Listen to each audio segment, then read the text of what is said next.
Hello everyone, my name is Surabhi Singh and today I will explain the biology lecture 4 जिसमें मैं आपसे blood group, skeleton, आपकी body, antibody के बारे में बात करूंगी। पूरा ये जो बायोलॉजी जो आपकी प्लेलिस्ट स्टार्ट हुई है जो CGP-DTM के एग्ज़ाम के लिए बहुत इंपॉर्टेंट है, वो बेसिकली मैंने human digestive system, human body से शुरू किया है। लास्ट में मैं आपको सेल्स वगैरह के टॉपिक कराऊंगी। तो टाइम ना वेस्ट करते हुए जल्दी से शुरू करते हैं। फेवरेट टॉपिक ब्लड ग्रुप, एक दो क्वेश्चन तो आना पक्का ही होता है, मतलब किसी भी एग्ज़ाम में। जो आप अपने ब्लड ग्रुप की बात करते हो तो ये ब्लड ग्रुप आपका 1902 में डिस्कवर हुआ था कार्ल लैंडस्टेनियर के थ्रू। सबसे पहले आपका जो ब्लड ग्रुप डिस्कवर हुआ था वो A, B और O हुआ था। बाद में आपका AB ब्लड ग्रुप आया था।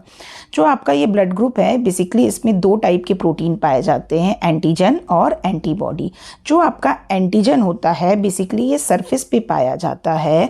इसका मेन काम होता है कि जो बेसिकली जो बैक्टीरिया, फंगस और एलर्जी जो आप देखते हो वो आपकी बॉडी में जो प्रवेश करते हैं, ठीक है।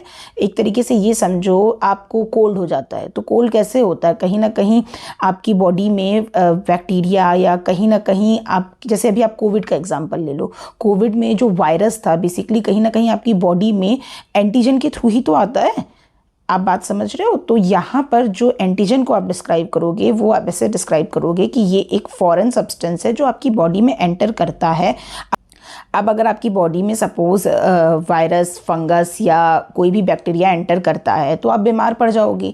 बट आप देखते हो कि कुछ लोग जो होते हैं जिनकी इम्यूनिटी पावर इतनी अच्छी होती है वो उनको साल साल भर फीवर नहीं आता है, उनको साल साल भर खांसी जुकाम कुछ भी नहीं होता है। क्यों नहीं होता है? क्योंकि उनकी बॉडी की इम्यूनिटी सिस्टम बहुत स्ट्रांग होता है। इम्यूनिटी सिस्टम स्ट्रांग होता है मतलब उनकी बॉडी में जो एंटीबॉडी होती हैं जो कि डिसीज़ के अगेंस्ट फाइट करती हैं, ठीक है। बेसिकली जो एंटीबॉडी होती हैं वो प्लाज्मा में पाई जाती हैं और इसका काम होता है कि ये भी जो भी आपके एंटीजन आ रहे हैं या जो भी वायरस, फंगी और आ रहे हैं उसको ये प्रोटेक्ट करेगा। समझ लो यहाँ से एंटीजन आ रहा है, वायरस, फंगस, और आपकी बॉडी में एंटीबॉडी बनी हुई है जो इन सब चीज़ों से इसे प्रोटेक्ट करेगी। So fight against the disease and are found in a plasma and it is a protein produced by your immune system to attack the fight of this antigens. Hopefully ये चीज़ क्लियर होगी। Antigen क्या है, antibody क्या है? Antibody तो आप सुनते रहते हो ना, एंटीबायोटिक्स चला दिया है। कभी कभार आपकी फीवर नहीं उतर रहा होता है आपकी बॉडी में, आप पैरासीटामॉल से, तो आपकी जो डॉक्टर होते हैं वो आपको एंटीबायोटिक्स पे रखते हैं, ठीक है। तो आपकी बॉडी में ऑलरेडी वैसे नेचुरली भी फाइट करने की क्षमता होती है। जो नॉर्मल वायरस इन्फेक्शन होते हैं उनसे फाइट करने की क्षमता होती है। बट कुछ जैसे कुछ ऐसे डिसीज़ आ जाते हैं जिनमें आपकी बॉडी नेचुरली नहीं उस एंटीजन को रोक पाती है, तो हमें फिर एंटीबायोटिक्स लेनी पड़ती हैं, ठीक है। तो according to the reaction of antigen and antibody, इनको 4 पार्ट्स में डिवाइड किया गया है। बट हम पहले थोड़ा सा एंटीबॉडी के बारे में देख लेते हैं बिकॉज लास्ट ईयर जो 2018 का पेपर था उसमें एंटीबॉडी से एक क्वेश्चन आया था। तो अगर हम एंटीबॉडी की बात करते हैं तो ये आपकी 4 से 5 टाइप के एंटीबॉडीज़ आपको दिख रहे हैं, IgG, IgM, IgA, IgD, IgE, ठीक है। तो बेसिक आपका IgG है, ये बेसिकली सबसे ज़्यादा पाया जाता है। अप्रॉक्सीमेटली आपकी जितनी भी एंटीबॉडीज़ हैं उसमें 75% जो है वो आपका IgG है और ये आपका बेसिकली ब्लड सेल्स में पाए जाने वाला सबसे कॉमन एंटीबॉडी है। यहाँ पर देखते हैं IgM। IgM आपका सबसे पहली जो आपकी बॉडी में कोई भी इन्फेक्शन, कोई भी वायरस कोई भी बैक्टीरिया आ रहा है तो जो सबसे पहले जो एंटीबॉडी बनेगी वो आपकी IgM बनेगी, ठीक है। और ये आपकी स्टार्टिंग में बनती है और ये धीरे धीरे आपकी इंक्रीज करती जाती है। नेक्स्ट बात करते हैं जो आपका है IgA के बारे में। नेक्स्ट बात करते हैं जो है आपका IgA के बारे में। तो ये आपके बेसिकली मसल्स वगैरह में पाया जाता है। ये जो एक्चुअली मुंह और जो लार्वा है, जो आंसू हैं या जो मतलब ब्रेस्ट फीड में जो बेसिकली आपका पाया जाता है वो आपका IgA पाया जाता है और ये एक्सप्रेस्ड होता है बेसिकली मसल टिश्यू के फॉर्म में, तो इसको ध्यान रखिएगा। नेक्स्ट बात करते हैं IgD के बारे में और IgE के बारे में। तो जो IgE है वो बेसिकली आपका एलर्जी वगैरह, जब आपकी स्किन पर कोई डिसीज़ हो जाती है या एलर्जी हो जाती है तो जो एंटीबॉडी काम करती है वो आपकी IgE है। और जो सबसे कम पाई जाती है हमारी बॉडी में वो पाई जाती है IgD, ठीक है। IgE जो है आपकी एलर्जी वगैरह के लिए फाइट करती है और जो IgD होती है वो सबसे ज़्यादा कम पाई जाती है। तो that's it for the antibody. Next हम बात करते हैं जो भी आपके ब्लड सेल्स हैं उनके हिसाब से 4 कॉम्बिनेशन बनता है, ठीक है। तो ये भी बहुत इंपॉर्टेंट है, जैसे आप देख रहे हो group A, group B, group A B, group O. तो ये आपके रेड ब्लड सेल के टाइप हैं। अब इसमें जो एंटीबॉडी और एंटीजन होते हैं वो किस टाइप के होते हैं, तो क्वेश्चन इस तरीके से आ जाता है कि ग्रुप ए में कौन सा एंटीजन होता है, एंटीजन ए, एंटीजन बी क्या होता है। तो आप ये देखना जो ब्लड सेल है और जो एंटीजन है वो क्या है आपका सेम रहेगा। अगर ग्रुप ए है तो ग्रुप ए का एंटीजन होगा, ग्रुप बी है तो बी एंटीजन होगा, ग्रुप ए बी है तो ए बी एंटीजन होगा। ग्रुप ओ में आपका कोई भी एंटीजन नहीं होता है। जो एंटीबॉडीज होती हैं वो जस्ट अपोजिट हो जाएंगी। लाइक ए है तो बी एंटीबॉडी होगी और जो बी है तो ए एंटीबॉडी होगी। ए बी में कोई भी एंटीबॉडी नहीं पाई जाती है। एक क्वेश्चन आपका ऐसा बनता है कि कौन सा ऐसा ग्रुप है जिसमें कोई भी एंटीबॉडी नहीं पाई जाती है, then you will answer group A B. कौन सा ऐसा ग्रुप है जिसमें कोई भी एंटीजन नहीं पाया जाता है, देन यू विल आंसर, समझ गए ना, ग्रुप ओ, ठीक है। तो याद रखना ये चार्ट बहुत इंपॉर्टेंट है, ठीक है। क्वेश्चन इससे आने की पॉसिबिलिटी बहुत ज़्यादा है और ये मैं बायो के सारे ईजीएस्ट टॉपिक ले रही हूँ, तो इसको हार्ड समझ के प्लीज़ स्किप मत करना। जो हार्ड टॉपिक है वो तो अभी आगे आएंगे जिसमें बहुत बड़े बड़े और बेकार से नाम हैं जो आपको याद करने होंगे। तो ये ईजी वाले टॉपिक को तो घोल कर पी जाओ आप, ठीक है। इससे मतलब एटलीस्ट 8-9 क्वेश्चंस आए हैं आपके बायोलॉजी के, तो ये आपकी स्कोरिंग है। इस क्वेश्चन को गलत करना ही नहीं है, क्योंकि इससे जो मैक्सिमम नंबर ऑफ क्वेश्चंस बनेंगे ना वो मैं आपकी इतनी प्रैक्टिस करा दूंगी कि बिल्कुल आपके गलत होने के चांसेस ही नहीं होंगे। तो साथ ही साथ थ्योरी सुनने के साथ एमसीक्यू की जो मैंने प्लेलिस्ट बनाई है उसको ज़रूर सुनना डियर स्टूडेंट। मतलब वही है जो मेन है। थ्योरी तो आप सुन लोगे, थ्योरी मैंने बोला आपने सुना, बट आपकी ब्रेन में कितना स्टोर हुआ वो बहुत इंपॉर्टेंट है। तो ब्रेन में स्टोर कितना हुआ उसको चेक करने के लिए मल्टीपल चॉइस क्वेश्चंस को सॉल्व करना बहुत ज़रूरी है, ठीक है। चलो नेक्स्ट बात करते हैं। आपका जो RH फैक्टर होता है, इसको रेसेस फैक्टर भी कहते हैं, ये भी बेसिकली प्रोटीन होता है। जो एंटीजन होता है वो बेसिकली रिस्पॉन्सिबल होता है ब्लड ग्रुप के लिए। कौन सा ब्लड ग्रुप है आप कैसे बताओगे, तो उसके लिए आपका एंटीजन रिस्पॉन्सिबल होता है। मोस्ट इंपॉर्टेंट क्वेश्चन आ गया, ठीक है। यूनिवर्सल डोनर ग्रुप जो है वो आपका O नेगेटिव होता है। नॉर्मली तो आपके एग्जाम में सिंपली पूछा जाएगा यूनिवर्सल डोनर ग्रुप क्या है, तो आपको O टिक करोगे। O positive, A positive, negative. अभी इतना डेप्थ में नहीं जाना है वरना स्लाइड्स और बड़ी हो जाएंगी और एक ही टॉपिक में हमारा ज़्यादा टाइम वेस्ट हो जाएगा। मैं उतना ही टॉपिक कवर करा रही हूँ जिससे आपकी क्वेश्चन आने की पॉसिबिलिटी रहेंगी। तो जो यूनिवर्सल डोनर ग्रुप है वो आपका O नेगेटिव होता है और जो यूनिवर्सल रिसीवर ग्रुप है वो आपका AB पॉजिटिव होता है, ठीक है। उसके बाद हम बात करते हैं यहाँ पर जो स्लाइड है कि जो ब्लड ग्रुप ए है, ये तो मैंने आपको पहले एक्सप्लेन कर दिया कि एंटीजन सेम रहेगा, एंटीबॉडी डिफरेंट रहेगी। तो जो ए है, ए किससे किससे रिसीव कर सकता है, ए जो मतलब मेरा ब्लड ग्रुप ए है, तो मैं किसी की हेल्प करना चाहती हूँ जो बीमार है, तो मैं उसी को दे सकती हूँ जिसका ब्लड ग्रुप ए है, ठीक है।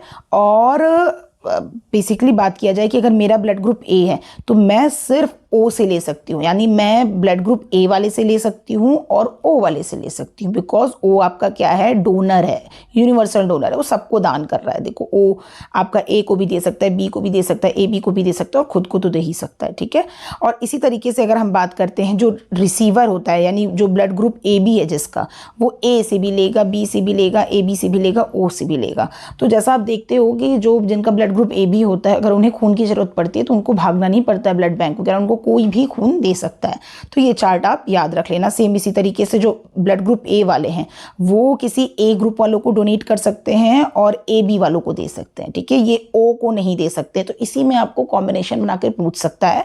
चार्ट जरूर याद रखना कि क्या blood group A blood group B को दे सकता है, ब्लड नहीं दे सकता है, ठीक है। एक पर्टिकुलर सर्टेन रूल है कि जो ब्लड ग्रुप जिसका ए है वो सिर्फ ब्लड ग्रुप ए वाले को देगा और ए बी वाले को देगा। अब हम बात करते हैं ह्यूमन बॉडी की जो स्केलेटन है, जो बोन्स है, और इससे जो क्वेश्चंस आते हैं उसके बारे में देख लेते हैं। अच्छा लग रहा है ना ये ह्यूमन बॉडी, हाँ। तो यहाँ पर मैं बात करती हूँ जो आपकी बोन्स हैं, बेसिकली वो आपका ऑसिफिकेशन के थ्रू फॉर्म की जाती हैं, ऑसिफिकेशन ऑफ कार्टिलेज। कैल्शियम जो आपकी बॉडी के लिए बहुत ज़्यादा ज़रूरी होता है। आप देखते हो जो लेटर एज में जो भी बूढ़े लोग होते हैं उनमें कैल्शियम की कमी की वजह से उनकी बोन्स वीक पड़ने लगती हैं, अर्थराइटिस की प्रॉब्लम आने लगती हैं। तो इसमें हम यहाँ पे बोन्स के बारे में बात करेंगे। A joint is the point where 2 और मोर पॉइंट्स मीट। जैसे अगर आप कोहनी की बात करते हो, ये आपका हाथ है, ठीक है, और ये आपकी कोहनी, जो एल्बो की बात करते हो, तो यहाँ पर क्या हो रहा है, एक बोन और दोनों बोन मीट कर रही है, ठीक है। तो बेसिकली इसी तरीके से हमारे 3 टाइप के जॉइंट्स होते हैं, मसल जॉइंट्स, बोन जॉइंट्स, इसके बारे में बात करते हैं। फर्स्ट है आपका फाइब्रस। फाइब्रस जो होता है ये आपका इमूवेबल होता है, ये आपका मूव नहीं करता है। कार्टिलेजिनस जो होता है ये आपका पार्शली मूव करता है, और सिनवॉइवल जो होता है वो आपका फ्रीली मूव करने के लिए होता है, ठीक है। साइनोवियल में अगेन आप देखते हो तो टेंडन और लिगामेंट 2 टाइप होते हैं। जो टेंडन का मतलब क्या है कि जो joint the muscles and bones, like जैसा कि आप देख रहे हो कि ये आप, एक मिनट ये स्टूडेंट, हाँ, ये आपका हाथ है, तो जो ये आपकी और ये आपकी बॉडी है, ठीक है, हाँ, समझाने के लिए बता रही हूँ, ठीक है। ऐसा ये आपका जो बाइसेप्स वाला पॉइंट होता है, बेसिकली यहाँ पर जैसे हड्डी और मसल्स जुड़ी होती हैं, ठीक है, तो यहाँ पर टेंडन के थ्रू जुड़ी होती हैं। और जो कोहनी वाला पार्ट है जहाँ पर स्पेशली सिर्फ 2 बोन्स जुड़ रही हैं, ठीक है, उसको हम बेसिकली कहते हैं लिगामेंट।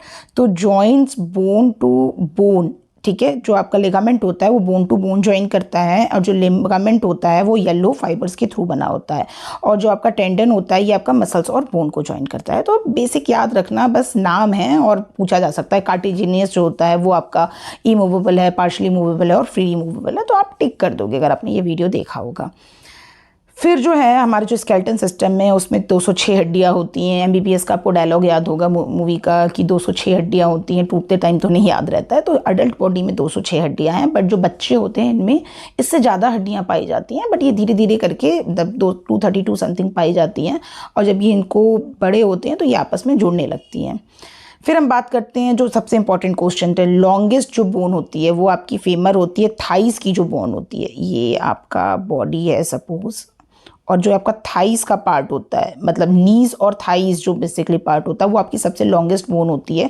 और सबसे स्मॉलेस्ट बोन जो होती है वो ईयर की होती है, उसको स्टेप्स कहते हैं, ठीक है, याद रखना इस चीज़ को। जो रेड बोन मैरो होती है वो रेड और वाइट ब्लड सेल बेसिकली बनाती है। बोन्स की जो बीच का पार्ट होता है उसको रेड बोन मैरो कहते हैं। जो रेड बोन मैरो है वो रेड और वाइट ब्लड सेल बनाती है, और इस प्रोसेस को हम हेमेटोपोसिस, ठीक है, हेमेटोपोसिस कहते हैं। और इसके जो जो आपका रेड बोन मैरो होता है वो आपका बेसिकली जो मेडुलरी कैविटी होती है इसके अंदर पाया जाता है। Red bone marrow is found in the hollow space inside the bone known as medullary cavity. जो आपका रेड बोन मैरो है उसका जो अमाउंट होता है वो आपका प्यूबर्टी के टाइम पे कम होने लगता है, और ये आपका येलो बोन मैरो में चेंज हो जाता है। The amount of red bone marrow drops of at the end of puberty and replaced by yellow bone marrow, जो कि आपका यूज़ होता है एनर्जी को स्टोर करने के लिए, ठीक है। तो जो बोन है आपका, जो आपका बोन सेल है वो आपका ऑस्टोकैल्सिन रिलीज़ करती है, जो ये हार्मोन आपका ब्लड शुगर को रेगुलेट करने के लिए और फैट के डिपोजिशन के लिए हेल्प करता है। क्वेश्चंस की बात कर लेते हैं क्वेश्चंस की बात कर लेते हैं। First question is which of the following is the universal recipient blood group, जो सबसे ले लेता है। तो इसका आंसर हो जाएगा आपका A B is the universal recipient blood group, जो सबसे ही ब्लड ले लेगा। ए से भी लेगा, बी से भी लेगा, ओ से भी लेगा, और खुद से तो ले ही लेगा। उसी तरीके से आता है रेयरेस्ट ब्लड ग्रुप, तो यहाँ पर आपका आंसर हो जाएगा A B negative, A B positive, O negative, O positive. तो यहाँ पर हो जाएगा जो रेयरेस्ट ब्लड ग्रुप है आपका वो होता है ए बी नेगेटिव। अब आता है if the body group of an individual is A then the antibody present in. तो आपकी में अगर आपका जो ब्लड ग्रुप ए है, ठीक है, तो मैंने आपको बताया है कि जो एंटीबॉडी जनरेट होगी वो ऑपोजिट होगी। तो आंसर हो जाएगा आपका एंटी बी, जो है आपका एंटीबॉडीज़ आपकी इसमें जनरेट होगी। अगर एंटीजन, यहाँ पे क्वेश्चन एंटीजन आता तो सेम हो जाता, ठीक है। Next question is which of the following is the universal donor blood group. तो जो यूनिवर्सल डोनर ग्रुप हो जाएगा वो आपका हो जाएगा ओ, और ऑप्शन में अगर ओ पॉजिटिव और ओ नेगेटिव भी दिया होगा तो आप ओ नेगेटिव को टिक करोगे, ठीक है। जो यूनिवर्सल डोनर है वो आपका ओ नेगेटिव है। फिर हम बात करते हैं the type of antibody that remains attach to mucus membrane of the body. ये आपका 2018 का क्वेश्चन है, तो इसका आंसर मैंने इसी वीडियो में दिया हुआ है। अगर आप इसका आंसर नहीं दे पा रहे हो तो वापस से जाओ, पूरी वीडियो सुनो और इसका क्वेश्चन का आंसर देकर मुझे कमेंट सेक्शन में मिलो, ठीक है। तो that's it for the today's video dear student. ये मेरा जो आपका वॉच टाइम है और नॉट सब्सक्राइबर वाले लिस्ट है, ये आपका 60% है। तो डियर स्टूडेंट, मुझे ये स्लाइड्स बनाने में और वीडियो रिकॉर्ड करने में बहुत मेहनत लग रही है। 4 to 5 आवर्स लगते हैं एक वीडियो को एडिट करके उसको रिकॉर्ड करने में, बट आपको हार्डली 5 सेकेंड लगेगा सब्सक्राइब के बटन पर क्लिक करने में। तो अगर आपको मेरी वीडियो से थोड़ी सी भी इन्फॉर्मेशन मिल रही है और आपको लग रहा है कि आपकी प्रिपरेशन में हेल्प हो रही है और पेटेंट ऑफिसर की, तो प्लीज़ बटन को सब्सक्राइब कर दो, जिससे आपको आगे आने वाली वीडियो की नोटिफिकेशन ज़रूर मिलेगी। वीडियो को लाइक कर दो, दिस इज़ काइंड ऑफ गुरु दक्षिणा फॉर मी। ठीक है, थैंक यू सो मच, मिलते हैं नेक्स्ट वीडियो में।